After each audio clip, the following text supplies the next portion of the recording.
వాక్యాన్ని పంచుకోవడానికి. దేవుడు వాక్యం నేర్చుకునే వాళ్ళంటే చాలా సంతోషిస్తాడు. వాక్యాన్ని అవలంబించేవారంటే ఆయన మరీ సంతోషిస్తాడు. ప్రియమైన దేవుని పిల్లారా, ఈరోజు దేవుని గుణ లక్షణాలను కొన్ని చెప్తాను. దేవుని స్వభావ గుణ లక్షణములు. స్వభావం అంటారు కదా, గుణం అంటారు. ఇప్పుడు ప్రకృతికి కొన్ని గుణ లక్షణాలు ఉన్నాయి. ఉదాహరణకి సూర్యుడికి వెలుగునిచ్చే లక్షణం ఉంది. సూర్యుడికి మండే స్వభావం ఉంది. మండే స్వభావం. సూర్యుడి యొక్క శక్తి, వేడినిచ్చే స్వభావం. అలాగే నీరు ఉంది కదండి, నీరుకున్న గుణం ఏంటంటే దాహాన్ని తీర్చుతుంది. ఇంకా పల్లానికి వెళ్ళిపోతుంది, డౌన్కి ప్రవహిస్తుంది అనమాట.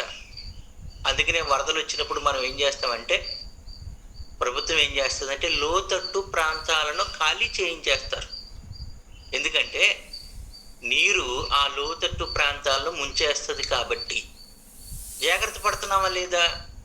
జాగ్రత్త పడుతున్నాం. మరి అగ్ని మండించేస్తుంది కాబట్టి అగ్నితోటి కూడా మనం జాగ్రత్త పడుతున్నామా లేదా? జాగ్రత్త పడుతున్నాం. అదే అగ్నిని మనం ఏం చేసుకుంటున్నామంటే జాగ్రత్తగా మనం వంట చేసుకోవడానికి కానివ్వండి, మన ఫ్యాక్టరీలో కానివ్వండి, మనం వాడుకుంటున్నాం. అలాగే దేవుడు కూడా కొన్ని గుణ లక్షణాలు ఉన్నాయి ఆయనకి. దేవుడు పరిశుద్ధుడు, ఆయన గుణమది. దేవుడు ప్రేమామయుడు, ప్రేమించి గొప్ప స్వభావం ఉంది దేవునికి. మనల్ని సృష్టించి కంటికి కనిపించకుండా ఈ సృష్టిని నడిపిస్తూ, మనల్ని పోషిస్తూ, మనల్ని ఆదరిస్తూ, మనల్ని ప్రేమిస్తూ, మనల్ని రక్షిస్తున్న దేవుని యొక్క గుణగణాలను తెలుసుకోవలసిన ఎంతైనా అవసరం ఉందండి మనకి. అలా తెలుసుకున్నప్పుడే మనం దేవుని యొక్క ఆశీర్వాదాలు పొందుకోగలం. అది తెలుసుకోలేదనుకోండి, ఆయనకి వ్యతిరేకంగా ప్రవర్తించి ఆయన యొక్క శాపానికి లోనైపోతాం. సో భక్తులు ఏం చేశారు అంటే దేవుని యొక్క గుణగణాలు తెలుసుకున్నారండి. ఆయనతో సహవాసం చేసి. ఎవరితో సహవాసం చేసి? ఇప్పుడు నాతో సహవాసం చేస్తే నేనేంటో మీకు అర్థం అవుద్ది. అదే ఒక దుర్మార్గుడితో సహవాసం చేస్తే వాడేంటో మీకు అర్థం అవుద్ది. భాస్కర్ గారు పర్లేదండి, మంచోడండి, వాక్యం నేర్పుతాడండి. అదే ఒక దుర్మార్గుడు, అమ్మో వీడు చాలా ప్రమాదకరమైన వ్యక్తి అండి, మనకి ఎప్పుడైనా దెబ్బేసేస్తాడండి. జాగ్రత్త పడతాం. దుర్మార్గుడి దగ్గర, మంచోడి దగ్గర మేలు పొందుకుంటాం. అలాగే దేవుడి దగ్గర కూడానండి, దేవుని యొక్క గుణగణాలను బట్టి, ఆయన మనల్ని పుట్టించిన తండ్రి కాబట్టి ఆయనతో సహవాసం చేసి ఆయన ఆశీర్వాదాలు పొందుకోవాలి ఆయన భక్తుల్లా. సో దేవుని తెలుసుకోవాలి మనం. కంటికి కనిపించిన దేవుని యొక్క గుణగణాలను తెలుసుకుంటే మరి ఆయనే కదా సుప్రీం, ఆయనే కదా ఈ ప్రపంచాన్ని నడిపిస్తుంది. ఆయన దగ్గర మార్కులు కొట్టేస్తాం మనం. ఓకేనా? కొన్ని గుణగణాలు తెలుసుకుందాం, దేవుని యొక్క కొన్ని గుణగణాలు. ఫస్ట్గా ఏంటంటే దేవుడు పరిశుద్ధుడు, పవిత్రుడు. దేవునిలో అపవిత్రతకు ఏమాత్రం చోటు లేదు. ఆయన పాపము చేయనివాడు. ఆయన ఏంటంటే ఆయన దేవుడు కాబట్టి ఆయన ఎలా పాపం చేస్తాడంటే మనం అనొచ్చు. మనం ఎందుకు పాపం చేస్తున్నాం ఒకసారి ఆలోచించండి. మనం పాపం చేయడానికి గల కారణాలు ఏంటి? ఒకటి ఒంటరితనం అండి. మనం ఒంటరిగా ఉంటే అప్పుడు మనం పాపం చేయడానికి మన హృదయం ప్రేరేపిస్తుంది. ఇక రెండోది ఏంటంటే ఆశలు, కోరికలు. మూడోది ఏంటంటే శోధనలు. అప్పుడే మనం ఏమైపోతూ ఉంటామంటే పాపంలో పడిపోతూ ఉంటాం. ప్రియమైన దేవుని పిల్లారా, దేవుడు కూడానండి, దేవునికి శోధనలు ఉన్నాయి, దేవునికి కోరికలు ఉన్నాయి. కానీ ఆయన ఎందులో పడిపోవట్లేదు? పాపంలో పడిపోవట్లేదు. ఎప్పుడు ఆయన పాపం చేయడు. ఆయన ఎన్ని శోధనలు దేవుడికున్నా సాతానుగాడు శోధిస్తున్నాడు, మనుషులు బాధ పెడుతున్నారు, దేవదూతలు కూడా మాట వింటలేదు అప్పుడప్పుడుని. ఏమండి, రకరకాల పరిస్థితులు, రకరకాల సందర్భాలు ఎదురైనా ఆయన ఎల్లప్పుడూ పరిశుద్ధుడే, ఎల్లప్పుడూ పరిశుద్ధుడే ఆయన. సో దేవుడు ఏమన్నాడంటే, లేవీకాండము 11వ అధ్యాయం 44వ వచనములో, నేను పరిశుద్ధుడును గనక మీరును పరిశుద్ధులై ఉండండి, నేను పాపము చెయ్యని స్వభావం గలవాడను, మీరు కూడా నా పిల్లలైన ఇశ్రాయేలులారా, మీరు కూడా పాపము చేయకుండా జాగ్రత్త పడండి, సాతాను మిమ్మలను శోధించిన, కోరికలు మీలో నుంచి పుట్టుకొచ్చిన, కంట్రోల్ చేసుకోండి, మిమ్మల్ని మీరు కంట్రోల్ చేసుకోండి. పాపం చేయకుండా ఉండాలి అంటే నిగ్రహ శక్తి ఉండాలి. సో ప్రియమైన దేవుని పిల్లరా, నేను పరిశుద్ధుని కనుక మీరును పరిశుద్ధులై ఉండండి. ఇంకా యెషయా గ్రంథం 6వ అధ్యాయం 3వ వచనంలో, దేవుడు పరిశుద్ధుడు పరిశుద్ధుడు పరిశుద్ధుడు అని నిత్యము గాన ప్రతిగానములు చేయబడుతున్నాయి. ఆయన చుట్టూ ఉండే దూతలు ఏమంటారంటే, నువ్వు పరిశుద్ధుడు నాయనా, నువ్వు పరిశుద్ధుడు. నా గురించి పాల్ పాస్టర్ గారు, భాస్కర్ గారు మంచోడు అని చెప్తారు. శ్రీకాకుళం ఇంకా ఎవరిని అడిగితే, భాస్కర్ గారు మంచోడు కానండి కానండి కానండి అంటూ ఉంటారు. కానండి అంటే ఏంటి? ఏదో ఒక లోపం ఉంది. మన చుట్టూ ఉన్న వాళ్ళండి మనల్ని అండి, మంచోడండి ఆయన, మంచోడండి, పాపం చేయడండి, పవిత్రుడేనండి. మా ఆవిడని అడిగింది చెప్తుంది, నేను ఎటువంటి ఉన్నా, ఆయన మీకు పాస్టర్ గారే కానండి కానండి. నా కొడుకుని అడగండి, మా నాన్న అంటే కోపం వస్తేనండి, మా నాన్న అంటే కోపం వస్తేనండి, కోపం వస్తే మా నాన్న బూతులు తిడతాడండి. మరి దేవుడు, ఆయనకి కోపం వస్తుంది కదా, బూతులు తిడుతున్నాడా? ఆలోచించండి ప్రియమైన దేవుని పిల్లారా. దేవుడు ఏమంటాడంటే, నేను పరిశుద్ధుని నాన్న, నా నోటప్పుడు బూతులు రావు, కోపం వచ్చిన మీరు పరిశుద్ధులే, మీరు పరిశుద్ధులే. అప్పుడు నా పరిశుద్ధతను మీకు రంగరించి ఇచ్చాను, మిమ్మల్ని కూడా యథార్థవంతులుగా పుట్టించాను, నీతిమంతులుగా పుట్టించాను, పాపం లేని వారిని కానీ పుట్టించాను. మీరెందుకు అపవిత్రులు అయిపోతున్నారు? నోటి మాట మిమ్మల్ని అపవిత్రపరుస్తుంది, మీ ఆలోచన, మీ కోరిక మిమ్మల్ని అపవిత్రపరుస్తుంది. మీరు పాపంలో పడిపోతున్నారు. మీ చుట్టుపక్కల ఉన్న వాళ్ళు మిమ్మల్ని, మీరు మంచోళ్ళండి, మీరు మంచోళ్ళండి, మీరు పవిత్రులండి, మీరు పవిత్రులని ఎవరైనా చెప్పగలరా? ఆలోచించండి.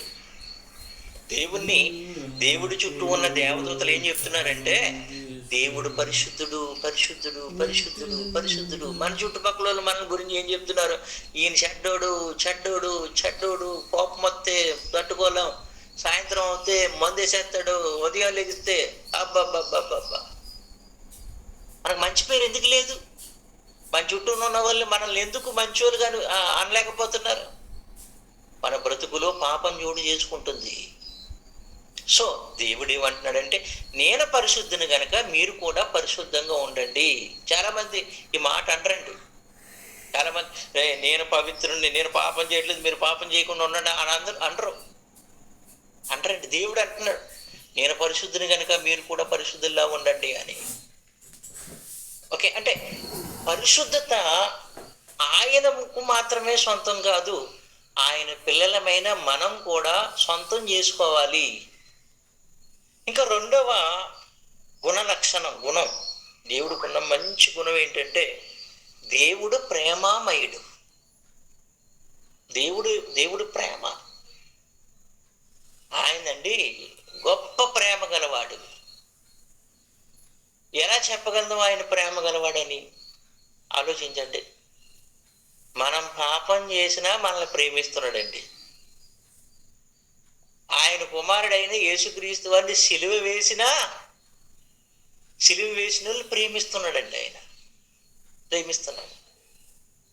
ప్రియమైన దేవుని పిల్లరా, మనం కూడా దేవుని వలె ప్రేమ కలిగి జీవించగలుగుతున్నామా? ప్రేమను దేవుని వలె క్రియలలో చూపించగలుగుతున్నామా? ఏమండి? సో దేవుని స్వభావం ప్రేమ అండి. ఆయన మనల్ని నిర్విర్యాయంగా, అంటే కంటిన్యూ కంటిన్యూ ప్రేమిస్తున్నాడు. మనుషులండి మన వల్ల లబ్ధి పొందుకున్నంతసేపు మనల్ని ప్రేమిస్తారండి. మన వల్ల లాభం లేనప్పుడు కూడా ప్రేమిస్తున్నారు అనుకోండి, వాళ్ళ ప్రేమ నిజమైన ప్రేమ. ప్రియమైన దేవుని పిల్లరా, ఆలోచించండి. ఇప్పుడు నా భార్య ఉంది, నాకు ఆరోగ్యం బాగున్నప్పుడు ప్రేమించింది, నాకు ఆరోగ్యం బాగోలేనప్పుడు కూడా ప్రేమించింది. అది నిజమైన ప్రేమ. అది నిజమైన ప్రేమ. నా కొడుకున్నాడు, వాడు డాడీ దగ్గరికి వెళ్తే డాడీ అది చెప్తాడు, ఇది చెప్తాడు, క్లాస్ పీకుతూ ఉంటాడు అని కొంచెం దూరంగా ఉంటాడు. నాకే కాదు, చాలా మంది పిల్లలండి తండ్రులకు దూరంగా ఉంటారు, తల్లికి దగ్గరగా ఉంటారు. అమ్మ మా డాడీ క్లాస్ పీకుతాడు అని. కానీ నేను హాస్పిటల్లో ఉన్నప్పుడు వాడు బయట ఉండి అన్ని చక్కబెట్టుకున్నాడండి. వచ్చిన వాళ్ళందరినీ పలకరించడం, వాళ్ళకి టీలు ఇవ్వటం. నిజంగా నేను రూమ్లో ఉన్నాను కానీ బయట ఉండి అటన్నీ చక్కబెట్టుకున్నాడు. ఫోన్ రిసీవ్ చేసుకుంటాం, నా గురించి చెప్పటం. నిజంగా అప్పుడు నాకు అనిపించింది, అమ్మో నా కొడుకు నన్ను ఎంత ప్రేమిస్తున్నాడు అంటుంది. నా కొడుకు నన్ను ఎంత ప్రేమిస్తున్నాడు. నేను ఎక్కడికైనా బయటికి వెళ్తున్నప్పుడు వాళ్ళ అమ్మకి చెప్తున్నాడు, అమ్మ డాడీని బయటికి పంపించేద్దాం అప్పుడే. నీకేంటమ్మా, నీకేంటి నువ్వు అలాగా అంటావు, డాడీ ఇంకా సన్నమైపోయాడు తెలుసా. ఈ ప్రేమ తండ్రి కొడుకుల మధ్య ఈ ప్రేమ అనేది ఉంది కదండి. ఎవరు పెట్టారు అది మనలోని? దేవుడు పెట్టాడు అది. దేవుడు కూడా ప్రేమామయుడై ఉన్నాడు. ఆయన స్వభావమే ప్రేమ స్వభావం అండి. అది మనలో పెట్టాడు, మన ఆత్మలో పెట్టాడు. మనం ఒక వ్యక్తిని ప్రేమించగలుగుతున్నామంటే అది ఎవరు పెట్టిన ప్రేమ అంటే దేవుడు పెట్టిన ప్రేమ. గనుక దేవుడు లోకాన్ని ఎంతో ప్రేమిస్తున్నాడు. లోకస్తులమైన మనము ఒకరినొకరు ప్రేమించుకోవాలి. తండ్రి కొడుకును, కొడుకు తండ్రిని, ఎవడు సహోదరుడు మరొక సహోదరుణ్ణి. ఎవడు మీరంతా కలిసి ఎంతో సహాయం చేశారు దైవజనులు పాల్గారి ద్వారా. నేను హాస్పిటల్లో ఉన్నప్పుడు, ఇదిగో మాకు వాక్యం నేర్పే దైవజనుడు హాస్పిటల్లో ఉండిపోయాడు, సహాయం చేయాలి అంటే సహాయము అనే దాని ద్వారా మీ ప్రేమను నాపై వ్యక్తపరుచుకున్నారు మీరు. అదే దేవుడు కోరుకుంటున్నాడు. నాయన నేను ప్రేమ గలవాడును గనుక మీరు కూడా ఒకరినొకరు ప్రేమించుకొనుడి. మనకి యోహాను సువార్త కానివ్వండి, యోహాను పత్రికలు కానివ్వండి, ఇవన్నీ దేవుని ప్రేమను మనుషుల ప్రేమను గురించి వివరించుచున్నవి, తెలియజేస్తున్నవి. ఇంకా మూడవది ఒకసారి ఆలోచించినట్లయితే, మూడవది దేవుని యొక్క స్వభావంలో మూడవది, దేవుడు న్యాయవంతుడు. న్యాయం చేసేవాడు దేవుడు, అన్యాయము చేసేవాడు కాదు దేవుడు. హెబ్రీయులకు రాసిన పత్రిక 6వ అధ్యాయం 10వ వచనం, మీరు చేసిన కార్యమును మీరు పరిశుద్ధులకు ఉపచారము చేసి ఇంకనూ ఉపచారము చేయుచుండు చేత తన నామమును బట్టి చూపిన ప్రేమను మరుచుటకు. ప్రేమను మరిచేవాడు కాదు దేవుడు, మరుచుటకు. దేవుడు అన్యాయస్తుడు కాదు, దేవుడు న్యాయం చేసేవాడు. ఏమండి, మీరు ప్రతిరోజు ఉదయాన్నే ఆ నిద్ర మత్తులోంచి బయటకు వచ్చి కష్టమైనప్పటికీ దేవుణ్ణి ప్రార్థిస్తున్నారు, దేవుని స్తుతిస్తున్నారు, దేవుని యొక్క వాక్యాన్ని నేర్చుకుంటున్నారు. ఇది దేవుడు మీద మీకున్న ప్రేమ. ఎవరి మీద మీకున్న ప్రేమ? దేవుడు మీద మీకున్న ప్రేమ. ఏమండి, దీనికి దేవుడండి చక్కని న్యాయం చేస్తాడండి మనకి. ఆ న్యాయం ఏంటంటే, యేసుక్రీస్తు 2వ రాకడలో శబాష్ అంటాడు. మనల్ని ఏమంటాడంటే, బలా నమ్మకమైన మంచి దాసులారా, ఉదయాన్నే లేచి నన్ను స్తుతించారు కదా మీరు, నా నామాన్ని జ్ఞానం చేశారు కదా మీరు, నాకు నమ్మకస్తులుగా జీవించారు కదా, నన్ను ప్రేమించారు కదా. ప్రతి ఉదయం నా నన్ను ప్రేమించడంతో మీ దినము ప్రారంభించారు కదా. నన్ను స్తుతించడంతో మీ దినం ప్రారంభించారు కదా. మనకి దేవుడు పరలోకమనే ఆ గొప్ప లోకాన్ని ఇచ్చినప్పుడండి, అబ్బా దేవుడు ఎంత న్యాయవంతుడండి అన్న సంగతి మనం గ్రహించగలం ప్రియమైన దేవుని పిల్లారా. అయితే ఒక విషయం, మరి దేవుడు మనకు న్యాయం చేస్తున్నాడు కదా, మరి మనం కూడా మన చుట్టుపక్కల ఉన్న వారికి ఏం చేయాలి? న్యాయం చేయాలండి. న్యాయం చేయాలి. న్యాయం చేయడం అంటే, మీ దగ్గర పని కుదిరారు కొందరు వీలు కట్టడానికి, వాళ్ళంతా కష్టపడ్డారు, సాయంకాలం డబ్బులు అడుగుతున్నప్పుడు ఈరోజు లేవు అనకూడదు. మనం ఈనాటి కూలి ఆనాడే ఇచ్చేయాలి. తగినంత వారికి ఎంత మరి ఒప్పందం చేసుకున్నారో అంతా మీరు ఇచ్చేయాలండి. ఇంకా రెండవది, పనికి వెళ్ళారు, మీరు పనికి వెళ్ళారు, ఎంతగానో ఒప్పందం కుదుర్చుకున్నారు. ఏమండి, పనిలో మీరు బద్దకించి అటు 4 సార్లు ఇటు 4 సార్లు ఆ వంక చెప్పి ఈ వంక చెప్పి అది చెప్పి ఇది చెప్పి బతికించేసి పనిలో మిమ్మల్ని పెట్టుకున్న ఆ యజమానుడికి నష్టము కలగజేస్తున్నారు. అప్పుడు మీకు కూడా ఏమి లేనట్టు? న్యాయం లేనట్టే. సో దేవుడు మనకు న్యాయం చేస్తున్నాడు, మనము మన చుట్టుపక్కల ఉన్న వారికి న్యాయం చేద్దాం. దేవుడిలా న్యాయంగా బ్రతుకుతామండి. మన మనస్సాక్షి మనకు చెప్తూ ఉంటది, ఇది న్యాయం కాదురా అని. అప్పుడు మనస్సాక్షి గద్దింపునకు మనం లోబడాలి. దేవుడు న్యాయవంతుడు. ఓకే, 3 విషయాలు. 1, దేవుడు పరిశుద్ధుడు. 2, దేవుడు ప్రేమమయుడు. 3, దేవుడు న్యాయవంతుడు. దేవుళ్ళో ఎంత పరిశుద్ధత ఉందో అంత పరిశుద్ధత మనలో ఉండాలి. ఆయన ఎంత న్యాయవంతుడు అంతే న్యాయవంతుడిగా మనం ఉండాలి. ఏమండి, ఇంకా 4వ విషయానికి వచ్చేటప్పటికి ఇక్కడ కొంచెం చేంజెస్ వస్తుంది అనమాట. దేవుని యొక్క ఆ స్వభావానికి, ఆ గుణానికి మనకి కొంచెం చేంజెస్ వస్తుంది. అది ఏంట ఆ చేంజెస్ అంటే, 4వది, దేవుడు సర్వశక్తిమంతుడు. ఆయనకున్న గుణం ఏంటంటే, ఆయనకున్న లక్షణం ఏంటంటే గొప్ప శక్తిమంతుడండి. అన్నిటి మీద ఆయనకి శక్తి ఉంది. ఇక్కడ ఆయన బలహీనుడు అంటానికి లేదు. ప్రతి చోట ఆయన బలవంతుడే, ప్రతి విషయంలోనే ఆయన బలవంతుడే. సూర్యుడి మీద ఆయన బలం ఉంది, ఆయన శక్తి ఉంది. ప్రకృతి మీద అంటే ఈ జీవరాశులు, ఈ చెట్లు, వీటన్నిటి మీద ఆయన యొక్క శక్తి ఉంది.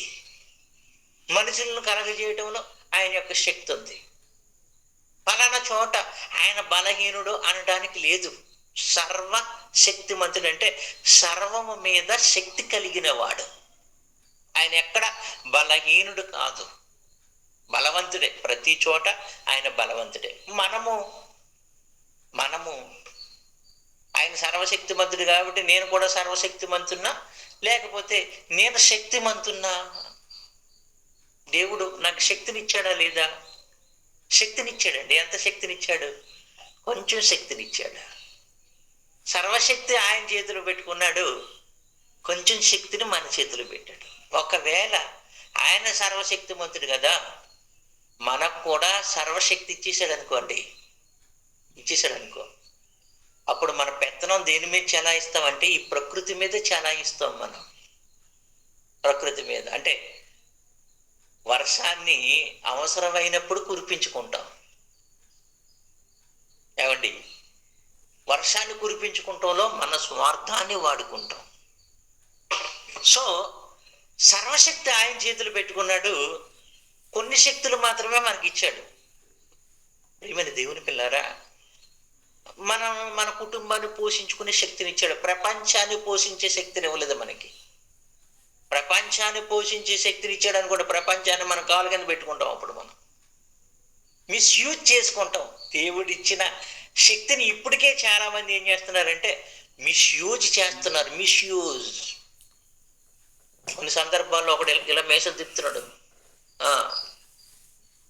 కొన్ని సందర్భాల్లో ఇలాగంటూ ఉంటారు. ఏదో కడిమి ఉంటుంది ఇక్కడ, దీన్ని ఎలాగ ఉంటూ ఉంటారు, ఏయ్ అంటూ ఉంటారు. ప్రియమైన దేవుని పిల్లరా,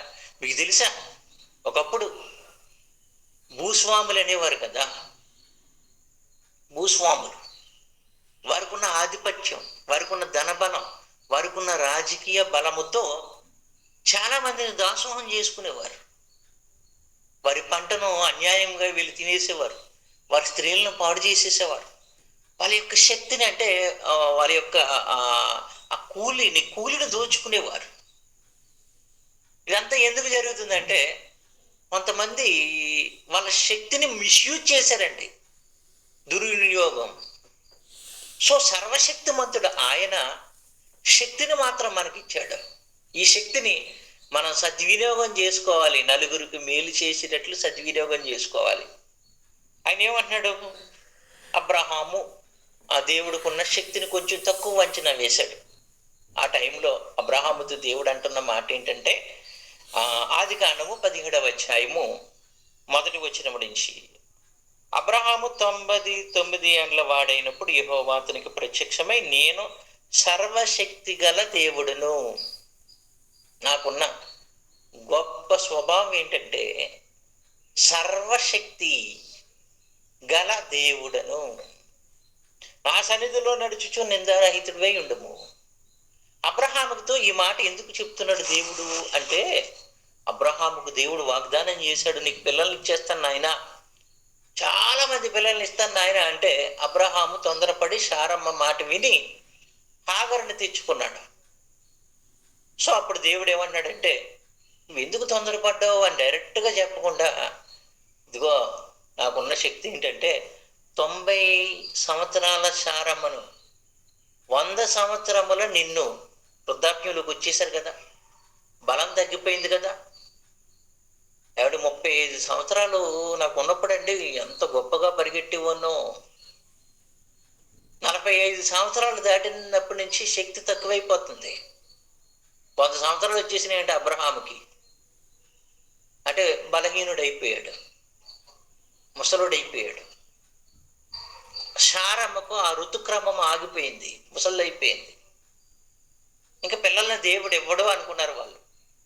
అప్పుడు దేవుడు ఏమన్నాడంటే, నేను సర్వశక్తిమంతుడను, ఇదిగో నీ దేహానికి నేను శక్తిని ఇస్తాను నాయన, పిల్లల్ని కానీ శక్తిని ఇస్తాను మీకు, అది నాకు సాధ్యం. అది ఎందుకంటే నేను సర్వశక్తిమంతుణ్ణి, నా శక్తిని మీరు తక్కువ అంచనా వేయద్దు.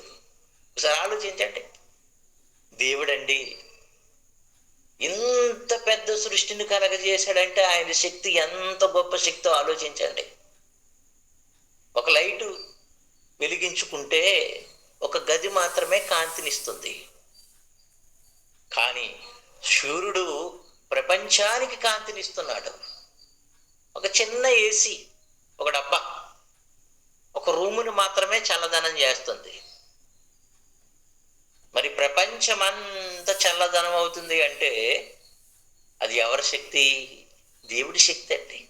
సో దేవుడు సర్వశక్తిమంతుడు, కొంచెం శక్తిని మనకి ఇచ్చాడు, ఆయనలో ఉన్న కొంచెం శక్తిని నీలో పెట్టాడు. ఆ శక్తిని సద్వినియోగం చేసుకో ఆయన యొక్క సత్క్రియలు చేయడానికి. ఇంకా ఇంకొక మాట చెప్పుకుని మనం ముగించుకుందాం. 5వది ఏంటంటే, దేవుడు సర్వజ్ఞుడు. సర్వజ్ఞుడు అంటే దేవునికి అన్నీ తెలుసు, ఆయనకు మరుగైనది ఏదియూ లేదు, ఆయనకు తెలియని రహస్యం అంటూ ఏది లేదు. ఎందుకంటే ఈ సర్వాన్ని సృష్టించింది ఎవరు? దేవుడు. ఈ సర్వం గురించి మొత్తం డేటా అంతా ఎవరి దగ్గర ఉందంటే దేవుడి దగ్గర ఉంది. ఏమండి, ఎంత తెలుసు అంటే దేవుడికి ఎంత గొప్పగా తెలుసు అంటే, ఇప్పుడు నా హృదయంలో ఏముందో మీకు తెలియదు, మీ హృదయంలో ఏముందో నాకు తెలియదు. ఏమండి, కానీ మన హృదయాలలో ఏముందో ఎవరికి తెలుసు? దేవుడికి తెలుసు. దేవుడికి తెలుసండి. ఏమండి, మనలో మంచి కోరుకుంటున్నామా, చెడు కోరుకుంటున్నామా? అలాగే ఎదుటి వ్యక్తి అతను మంచి కోరుకుంటున్నాడా, చెడు కోరుకుంటున్నాడా అన్నది ఎవరికి తెలుసు? దేవునికి తెలుసు. కీర్తన గ్రంథము 90వ కీర్తన ముగింపు చేసుకుందాం.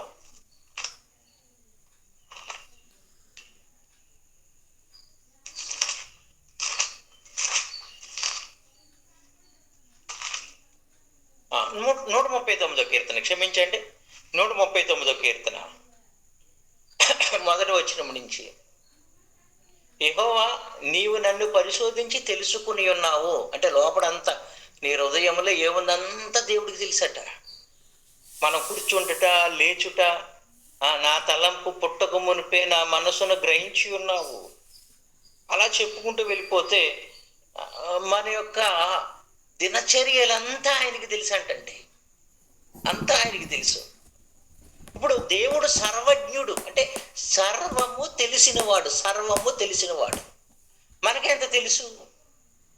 మనకు సమస్తము తెలుసా, కొంచెమే తెలుసా? మనకు సమస్తము తెలీదు, కొంచెమే తెలుసు. ఆ కొంచెం తెలిసినప్పటికే మనం చాలా విర్రవీగిపోతున్నామండి. కొంచెం తెలిసినప్పటికీ. ఈ మధ్యకాలంలో చూడండి, దైవత్వమును గురించి, తండ్రి కుమార పరిశుద్ధాత్మను గురించి మన తెలుగు యూట్యూబ్లో చాలా గందరగోళం నెలకొల్పబడుతుంది. ఒక ఆయన అంటున్నాడు, 6 నిమిషంలో మిమ్మల్ని ఓడించేస్తానని. మీకేం తెలీదు, నాకే తెలుసు. నాకు తెలిసిన జ్ఞానంతో మిమ్మల్ని 6 నిమిషంలో. ఇంకొక ఆయన అన్నాడు 2 నిమిషాలు చాలు అన్నాడు. ఇంకొక ఆయన అన్నాడు లైఫ్ టైం ఛాలెంజ్ మీకు అన్నాడు. మీకేం తెలుసు అయ్యా దేవుని గురించి? లైఫ్ టైం ఛాలెంజ్ అన్నాడు. అంటే ఏమైపోతున్నారు వీళ్ళు? విర్రవీగిపోతున్నారండి. వారికి తెలిసిన జ్ఞానాన్ని బట్టి ఏమండి, దేవుడు ఏమన్నాడు? నీకు తెలిస్తే ఏమన్నాడు? ప్రేమ కలిగి సత్యం చెప్పండి అన్నాడు. కానీ వాదోపవాదాలు వద్దు నాయన, డిబేట్లు వద్దు, సవాళ్ళు వద్దు. దానివల్ల వచ్చే రిజల్ట్ పోగోదు. దానివల్ల వచ్చే రిజల్ట్ ఏంటంటే ద్వేషం, అసూయ, పగ, కలహం. సో నీకు అంతా తెలిసిపోతే దాన్ని బట్టి నువ్వు గర్విష్ఠమైపోతావు, ఎదుటి వారిని తృణీకరిస్తావు. సర్వం తెలిసిన దేవుడే ఎంత చక్కగా ఉన్నాడండి. ఎంత తెలిసిన మనం ఎంత పొంగిపోతున్నాము. సో ఇక్కడ ఒక విషయం గమనించండి. ఇంకొక విషయం ఏంటంటే, నీకు అన్నీ తెలిసిపోతే ఎవరికి పెద్ద నష్టం అంటే నీకే పెద్ద నష్టం. నీకు అన్నీ తెలిసిపోతుంటే నీకే నష్టం. ఎలా నష్టం అంటే, ఇప్పుడు ఉదాహరణకి 2 భార్య భర్తలు ఒక ఇంట్లో కాపురం చేస్తున్నారు. ఏమండి, భర్త ఇంటికి వచ్చేటప్పటికి భార్య కొన్ని పరిచర్యలు చేయాలి. ఆ పరిచర్యలు చేస్తున్న సమయంలో భార్య మనసులో కొంచెం సనుక్కుంది. ఏమైంది? వీడు వచ్చేటప్పటికి నేను కాఫీ పెట్టాలంట, వీడు వచ్చేటప్పటికి రూమ్ అంతా క్లీన్ చేసి పెట్టాలంట, వీడు పెద్ద ఇదైపోతున్నాడు అని హృదయంలో కొంచెం సనుక్కుంటుంది. అది పక్క రూములో ఉన్న భర్తకు, రిమోట్ పట్టుకుని టీవీ చూస్తున్నాడు ఆ భర్తకి అది తెలిసిపోతుంది. అప్పుడు వాళ్ళిద్దరూ ప్రశాంతంగా ఉండగలరా? గొడవ పెట్టేసుకుంటారా? ఏమైపోద్ది? అక్కడ చాలా యుద్ధం జరిగిపోద్దండి. అలాగే భార్య కూడా భర్త ఏమనుకుంటున్నాడో తన మనసులో ఏమండి, అది భార్యకు కూడా తెలిసిపోతుంది. దేవునిలా, ఎవరిలా? దేవునిలా. మనస్సులో తలంప పుట్టక మునిపే దేవుడికి తెలిసిపోతుంది కదా. అలాగే నీ భార్య మనసులో తలంపు నీకు తెలిసిపోతుంది, నీ మనసులో తలంపు నీ భర్తకు తెలిసిపోతుంది. అప్పుడు మీరిద్దరూ సంతోషంగా జీవించగలరా? రోజు ఇంకా కొట్టేసుకోగలరా? రోజు ఇంకా గొడవలు అయిపోతాయి ప్రియమైన దేవుని పిల్లరా. సో దేవుడు ఏం చేశాడంటే, ఆయన మన మనసులో ఆయన మీద అభిప్రాయాలు, మన చుట్టుపక్కల వారి మీద ఉన్న అభిప్రాయాలు వాళ్ళు తెలుసుకున్నప్పటికీ ఆయన తట్టుకోగలుగుతున్నాడు. బాధపడుతున్నాడు తెలుసు. ఆయన ఆదికాండం 6వ అధ్యాయంలో ఆయన ఏమన్నాడంటే, నరుని హృదయము యొక్క తలంపులు కేవలం చెడ్డవని తన మనస్సులో నొచ్చుకుంటున్నాడండి. అయ్యో, నా పిల్లల హృదయంలో పుట్టుకొస్తున్న తలంపులు, ఆలోచనలు అన్నీ చెడ్డవే, చెడ్డవే, కేవలం చెడ్డవే అని బాధపడిపోయాడు తెలుసు ఆయన. బాధపడిపోయి 40 దినాలు ప్రచండమైన వరదను సృష్టించి, వర్షాన్ని కురిపించి నాశనం చేశాడు వాళ్ళని. ఇప్పుడు భార్య మనసులో ఉన్న తలంపు, చుట్టుపక్కల ఉన్న వారి మనసులో ఉన్న తలంపులు మనకు తెలిసిపోతున్నాయి అనుకో దేవుళ్ళ, మనకు కూడా వాళ్ళ మీద ఏమొచ్చేస్తుంది? గొప్ప కోపం వచ్చేస్తుంది. అప్పుడు మనకి ఎంత నష్టం జరుగుతుందో ఒకసారి ఆలోచించండి ప్రియమైన దేవుని పిల్లారా. సో దేవుడు సర్వజ్ఞుడు, సర్వం తెలిసినవాడు. అన్నీ తెలుసుకుంటున్నప్పటికీ ఆయన దీర్ఘశాంతం కలిగి ఉన్నాడు. నీకు నీ భార్య గురించి కొన్నే తెలిసాయి, ఇంకా చాలా ఉన్నాయి తెలియవలసినవి, చాలా ఉన్నాయి. నీ భర్త గురించి కొన్నే తెలుసు, చాలా ఉన్నాయి తెలియవలసినవి. అవన్నీ తెలుసుకుంటే మీ కాపురం అనేది కూలిపోద్ది, మీ సంసారం అనేది చాలా ఇబ్బందులకు గురైపోద్ది. కనుక దేవుడు ఏం చేశాడు అంటే, సర్వం తెలిసిన ఆయన లక్షణం, ఆయన స్వభావం మనకు కొద్దిగానే ఇచ్చాడు. కొంతే మనకు తెలుసు, కొంతే తెలుసు. సో దేవుడు పరిశుద్ధుడు, మనల్ని కూడా పరిశుద్ధంగా ఉండమన్నాడు. నీతిమంతుడు, న్యాయవంతుడు, మనల్ని కూడా న్యాయవంగా ఉండమన్నాడు. దేవుడు ప్రేమమయుడు, మనల్ని కూడా ప్రేమ కలిగి ఉండమన్నాడు. దేవుడు సర్వశక్తిమంతుడు, మనకు కొంత శక్తిని ఇచ్చాడు. ఆ శక్తితో తృప్తి చెందుతూ ఆ శక్తిని సమాజ శ్రేయస్సు కొరకు, నీ కుటుంబ శ్రేయస్సు కొరకు, సంఘం శ్రేయస్సు కొరకు వాడు. దేవుడికి అన్నీ తెలుసు, మనకు కొన్నే తెలుసు. కొన్ని తెలుసుకున్న మనం విర్రవీగిపోకుండా ఏమండి చక్కగా ఆ దేవుని మహిమపరుస్తూ, సంఘ క్షేమాభివృద్ధి పాటుపడుతూ నీ జీవితాన్ని సంతోషభరితం చేసుకోవాలని ఈ మాటలు చెప్పాను. దేవుని చిత్తమైతే మరికొన్ని సంగతులు వచ్చేవారని చెప్పడానికి ప్రయత్నం చేస్తాను. దేవుడు మనల్ని దీవించిన కాక. Amen. God bless you all. Thanks అండి. దైవజనులకు అందరికీ నా హృదయ